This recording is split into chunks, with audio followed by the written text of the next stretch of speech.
Thinking about what to present for the symposium today, I thought, why not share my experience as an immigrant and how there should be a humanistic approach to understanding migration instead of just numbers we always hear about in the news. And so I wanted to share, it's just sort of like a reflection of that. So a couple of years ago, the National Endowment of the Arts chose Luis Alberto Urrea's novel Into the Beautiful North as a feature book for the NEA Big Read.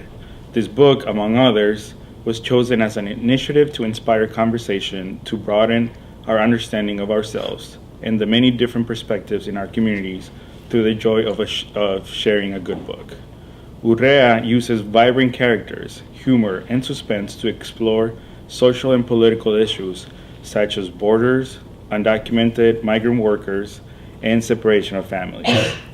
The political criticism is presented in many different ways in this novel. For example, there is this Mexican radio announcer who complains about the invasion of illegal immigrants from Central America, and the irony is clear when he says, "What do we do about Guatemalans? Have you seen Salvadorians? Por favor, let's keep him out." And then another character says, "These illegals come to Mexico expecting a free ride. Don't tell me you don't have the Salvadorians and Hondurans in your school getting the best education in the world. They take our jobs too." Aside from migration, we also get a few subtle hints about political and economic issues that influence people to migrate. For example, some characters discuss the effects of the North American Free Trade Agreement, or NAFTA, when they try to buy overpriced beans that are grown nearby in the state of Sinaloa. These beans are so expensive because they are exported from Sinaloa to California to be packaged by American companies, and then they are sold back to Mexico. When one of the characters explains to another what is happening with other vegetable crops, he says, "That is the stupidest thing anyone has ever said to me." So although these are only a few examples that the novel does have more issues relevant to our current political climate. That is why I believe this book is a must-read, as it is a thought-provoking and moving novel that presents a different and a much more humanizing perspective of migration than the harsh views we often hear in the news. When I first read this novel, I immediately identified with Nayeli, the protagonist. She's a young girl in a small town from Sinaloa, Mexico. Her dad left their hometown when she was just a little girl. Most of the men in this town also left their families to pursue a dream of a better life in the U.S. The town's demographic changes in a matter of a couple of years. Only women, children, and elderly people stay in the town. This creates an opportunity for bandidos, or drug traffickers in the novel, to move in and terrorize the town. Nayeli and a group of friends decide to migrate to the U.S. for two reasons. First, to find her dad, who lives in Kankakee, Illinois, and second, to bring back the men of the town in order to reunite them with their families and to restore the peace back in their hometown. Just like Nayeli's father, my dad also came to the U.S. looking for a better job and to provide for our family. In fact, he tried to cross the border 7 times, but he got caught every single time. My uncles and my grandpa decided to try one more time, and they crossed the border to work as farm workers, or also known as braceros. My dad did not go with them. He thought it was not worth the risk and returned home to be with us. Although he experienced many unpleasant things, when he tried to cross the border, both of my parents were talking about all the things he saw, and they said we should not tell our son what we've seen. And until this day, I have no idea what my dad saw. But he said if we ever go back, he should have a blindfold because he should not be able to see all those things I saw. So anyways, although he experienced many unpleasant things when he crossed the border, my parents decided later on that the only option to provide me a chance of a better and a safer future was to migrate to the U.S. At that time, I was only 10 years old, and I did not know much about the risk and consequences that this would have in my life years later. Since my very first day at school here in the U.S., my parents told me that being undocumented should always remain a secret. I have personally faced discrimination many times, and my only option has always been to walk away and pretend I was not affected, because even though I still had dignity, I also feared getting in trouble for being undocumented. One of my high school counselors told me many times that there was no need to stay in school or apply to any community college because they would not accept wetbacks like me. And if they did, I would just be part of another statistic of Hispanic dropouts. According to her, my best option was to work at McDonald's, flipping burgers, but just like Nayeli's character in the novel, I was able to meet many great people along the way that have helped me through my journey. But one of the things I take from Urrea's novel is that we have to have hope and determination to fight for our goals at the same time that we contribute to our communities. As a dreamer, this has been my mission, although our role in society is not always so easy to identify. Personally, I believe identity is one of the biggest issues for many dreamers. Being able to identify ourselves at a young age is not an easy task. In my case, I was brought to the U.S. at the age of 10, and because I was able to adapt to the language and the culture, I now consider myself as a bicultural citizen of this country. But this has been a struggle for many of us because there is a perception that we are not American enough. But at the same time, we are also not Mexican, not Dominican, not Puerto Rican, Honduran, Guatemalan. We're not enough. Or we're not enough or from any other countries where we came from because we have grown up here since an early age and do not have many memories of our home countries. So it's hard to fit in many instances.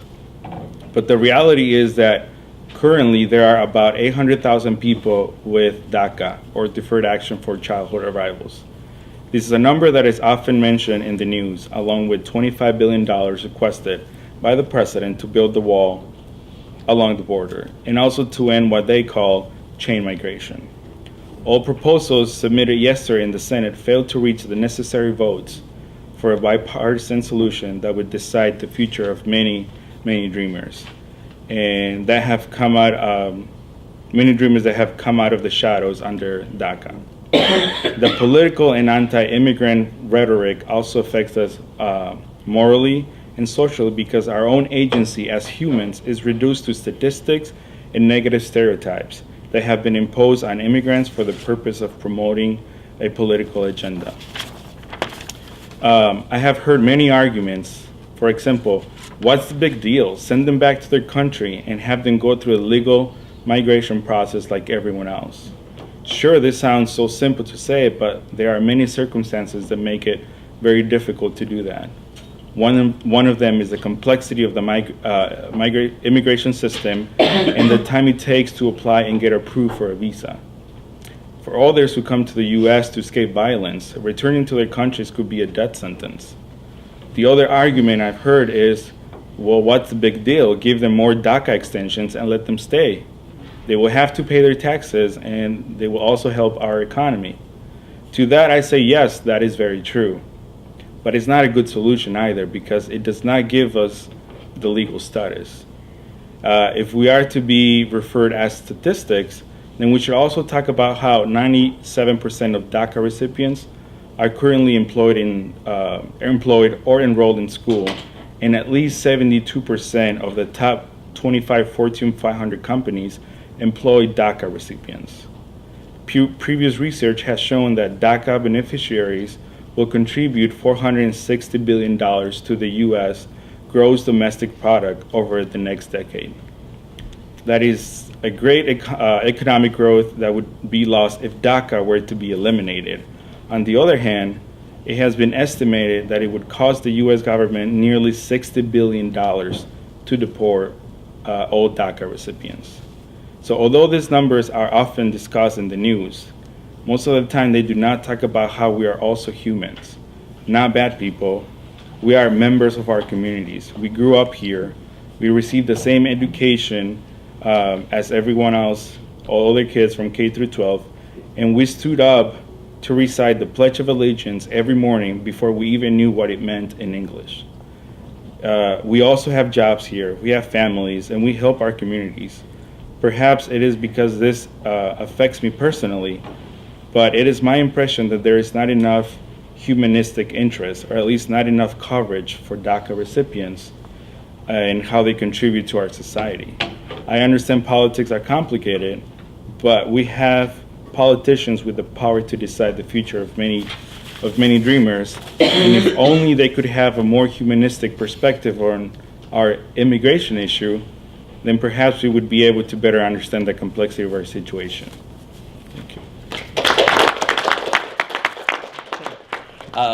I'm going to continue on Jose's path and talk about the unaccompanied minors, that the crisis that was it appeared in 2014, where 70,000 kids crossed the border unaccompanied with their parents. A lot of them were basically leaving their countries because they were under threats, or they were just searching to join their families.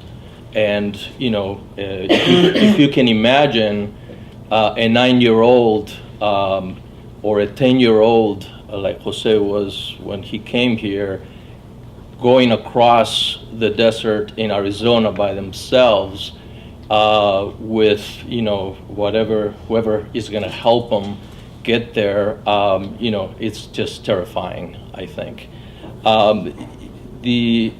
The poet, there's a lot of poets who have been writing about their experiences and their traumas of crossing, and and of course we know that many of the, in spite of what the media says, most of the people that are undocumented come with legal permits, not across the desert as Trump keeps repeating. But in some cases they do come. Today I want to talk to you about Javier Zamora. He's a poet from El Salvador who came to the U.S. when he was 9 years old. He was looking to join his family in California. He's now 28 or 29, I think. He had a scholarship. He was lucky to get a scholarship to go to a fancy high school in California, and because he was a good soccer player, and so then he went on to Berkeley, and he now has an MFA from NYU. His collection of poems is called Unaccompanied, and and he's just one example of the many, many young people who are writing their experiences through poetry. You can find them on Twitter, on Facebook, and they're trying to tell their stories and trying to basically make sense of what they went through. He, for example, Javier Zamora, he says that I think I think in the United States we forget that writing and carrying the banner of being a poet is tied into a long history of people who have literally risked their lives and died to write those words. In a way, there's two references in this quote. He's writing for all the people that have crossed and that were not able to tell their stories. At the same time, he's referring to Roque Dalton, a poet from Central America, who fought for justice and social change, so I think through his poetry, he's trying to not only make sense of himself, but also leave a record of what the affect of and the emotions that go through that people go through when they become, when they're coming through those borders. So before I read I want to read one of his poems, and I think his words are more eloquent than mine. But I want to tell you that illegality, as we think about it, is relatively a new concept. According to Aviva Chomsky, it appeared in the U.S. after 1965. That's when the law, the immigration law of 1965, starts being implemented, and then that's when. Before that, there was no reference to illegal immigration. There was the media would not repeat like kind of a sermon, illegal. But it would be, some cases, deportation, but it wasn't in the vocabulary. So that's fairly recent that it has become part of that story. This happened after the elimination of the Bracero program, and it's not coincidence that happened then, and it has racial implications as well. Mexican workers were prevented from coming across after the Bracero program ended, they were not allowed to cross as easily. So, to me, there's a few issues that some of the speakers from before have been highlighting, and I would like to kind of review some of those things. To me, immigration is always related to issues of empire and globalization. And if we cannot understand without, if we try to understand immigration without those terms, I think it's very easy to not really react or to kind of leave behind a context that helps us understand why people are moving, why people. It's not by pure chance that, wars, empire have created, the Algerians are going to France, Latin Americans are going to Spain, Mexicans are coming to the U.S., Puerto Ricans, Dominicans are coming to the U.S. That's not by pure chance, but it's a historical reason for it. And I think Evelyn Al-Sultani was mentioning that whole idea of, the Middle East has been, terrorism. It doesn't appear just out of the blue, but it's a historical intervention of the U.S. empire into the Middle East, and that's something that it's always not mentioned, right, in media, especially in the news and presentations.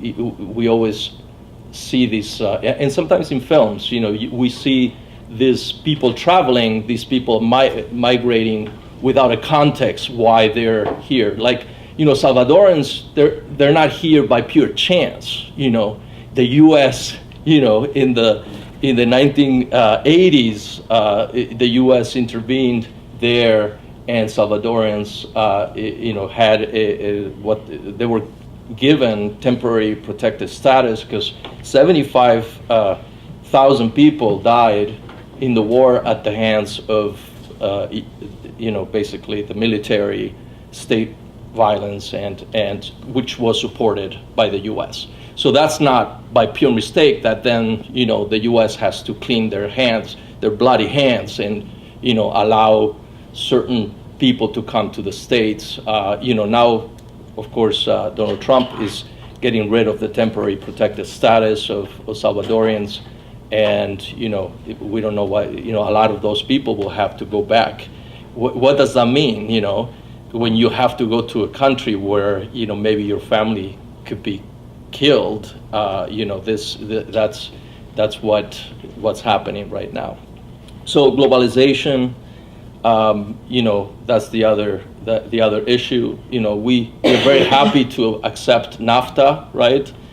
as long as it benefits us. But if that's going to bring other people to our borders, it's kind of like the Brexit situation where, oh yeah, let's benefit from Europe, but no, we don't want anybody from there, and it's the same here, and I think, Arjuna Padurai has talked about, how the complexity of the current global economy has created different scapes, right? He talks about ethnoscapes, mediascapes, technoscapes, financescapes, and idioscapes. So the problem is that, and this is a case of, we trying to have your cake and eat it too, right? We, governments and multinational corporations want to have an open market, and yet they don't want to open the market for labor, right? So capital can move freely, but people cannot move freely. And so that is the main consequence of a lot of the issues with that I think we're facing. I just want to say a couple things before. Within the discourse of illegality, I think there's a creation of privilege where, English, I think we were talking about in terms of language, English speakers are privileged in this system. If you have an accent, then you're kind of second-class citizen in a way. Where are you from? You're not from here, that kind of stuff. And that mixes with race as well, especially markers that, people can view as the color of skin or certain qualities. And we can't understand migration or the situation of migrants without the criminalization of communities. And I think I want to invoke here Judith Butler with Ungrievable Lives. Some other people today have been talking, we can kill these people because they're, I think, Salah, you were mentioning that. We can kill them because it's okay. They're, and Judith Butler talks about that in terms of like, this is people that are not valued, right? So that it doesn't matter if they're dead already, because if they were supposed to be dead anyway. So we don't have to grieve their lives. We have, I think, in the U.S., especially in the Latino community, it has created a fragmentation of identities, Cuban American Chicanos versus Latin American immigrants, and that is used politically also to police the border, right? A lot of Chicanos are being recruited to be border patrol, especially the ones that are bilingual, and that why? Because they can feel privileged over these new people that are coming in and to assert their new American identity in some ways. And so I think we need to in order to understand migration, I think one of the problems that we have is that the context is somewhat lost. And that happens also with some films where, we see the migrants just coming and we don't really understand the political, the social, the economic reasons why those migrants got here in the first place. And the media won't talk about that. They'd rather not talk about, why do we have terrorists, let's talk about the invasion of countries and et cetera, et cetera. They're totally disconnected in the media portrayal of these two things, the imperial project with the migrant situation. So I just want to read to you, and I think it's very touching how Javier Zamora, he tries to understand I think it was such a traumatic experience to go across when he's 9 that he says in an interview, I could not write it in a narrative form. So he had to write it in a poem form where it was basically snippets of visuals and snippets of emotions that kind of depict that, and I think that's so. I'm going to read you a couple of parts when he arrives, and so he says. The poem is called June 10, 1999. First day inside a plane, I sat by the window, like when I ride the bus. Correction, when I rode buses below the border, I sat by the window. Attention to dogs under a mango, trash under parked cars, drunks passed out. I sat by plane window. Same afternoon I crossed desert the third time, was not nervous at white people at terminal, all those questions, did not cry, did not stop looking out the window of Statue of Liberty, Golden Gate, Disneyland, Miami. And then it's very, his vision is going back and forth, and this is a long poem where, basically he's describing everything that is going through his mind. He's trying to find the memory that has been lost, when he was 9. And he says, Javier, here we go about same shit. When will your status change? When will you stop not being that June 10? Let it go, man. You're not inside the Tucson fitting room. This is not Abuelita, who you couldn't call. Those 8 weeks, she lit a candle every night to light your path. Abuelita, who you can't call every 2 weeks, you can't even tell her, la quiero mucho, only here in the language she don't speak. And finally, the realization of him being in the U.S. So that's, that was the memory of her abuelita, right? Which, is the longing for a home, right? He says, I wasn't born here. I've always known this country wanted me dead. Do you believe me when I say more than once, a white man wanted me dead? A white man passed a bill that wants me deported, wants my family deported. A white man, a white man, a white man. Not the song I wanted to hear. Driving to the airport today.